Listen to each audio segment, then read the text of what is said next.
So today I'm just going to talk a little about actually connecting up the IMA manual control to the IMA main car harness. Now this is all low voltage stuff here, so you don't need to be too worried about it. Obviously this is unplugged from the car, so this is the main battery pack. Obviously it plugs into the car. So I've used this point here to interface to connect in the IMA manual control. So you'll need to strip back 2 or 3 inches of the plastic conduit, get access to the wires, and we'll just go through the wires that you need. There's 8 connections all in all, 4 splices, and then 1 pair of wires you have to cut and then add into.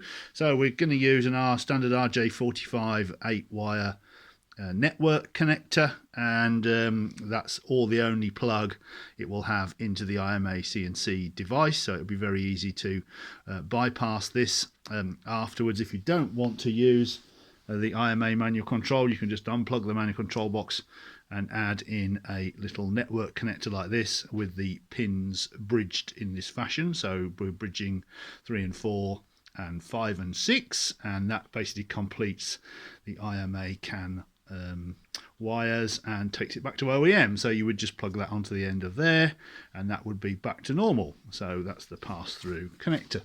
So the wires themselves, so here we have the obviously the IMA harness connector here.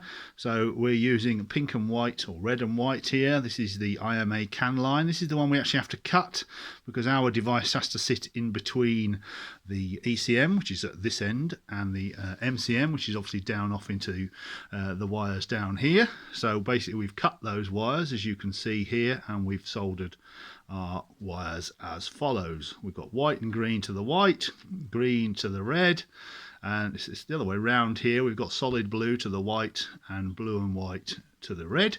So that is the IMA CAN wires. That's the control signals for the IMA coming down here, going through our device, and then back off up to the MCM. So the other wires we have another pair of CAN wires here. If we turn this over, you can see them here.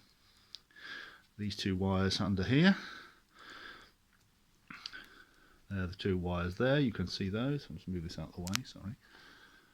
So they are the FCAN wires, and we just need to splice into those. We don't need to cut into those because we're going to listen to signals on there from our control device, and so any extra, so we'll have a special program packet which will send information to our manual control device, and that will tell us when it wants to operate, etc.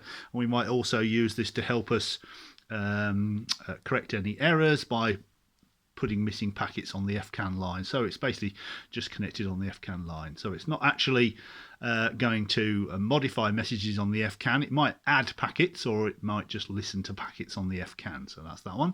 And then this device obviously needs 12-volt power, ignition switched power. So we've got 2 more wires here. We've got the black wire, which you can see here, and this is the ground. So that connects to the brown here. And then we've got the pink wire underneath here, this pink wire here, and that is the 12-volt ignition switched power, and that connects to the white and brown. Sorry, I forgot to mention the FCAN colours. So the white FCAN wire goes to the orange and white, or the white and orange, and the red FCAN wire goes to the solid orange. So there you are. You should be able to put your harness connector into there. So I've just used a short patch lead and cut it in half, so that gives me 2 connectors. So I'm now going to add one to the lithium pack and the supercapacitor pack as well, so that I can just plug the manual control into any of these that I want to. So what I'm going to do now is I'm going to take this all up and extend with some black tape and extend it back to where it was in the OEM before I cut it off, so it's all nice and secure. And then you'll just have this very short wire with the either the manual control device plugged onto the end of it, or the pass-through connector using the RJ45 socket. So that's the manual control splicing, harness splicing instructions basically. IMACAN, these 2 wires here. FCAN, these 2 wires here, the white and red there. And then we have the 12-volt negative and 12-volt power, the black and the pink wires. So you should be able to do it from that.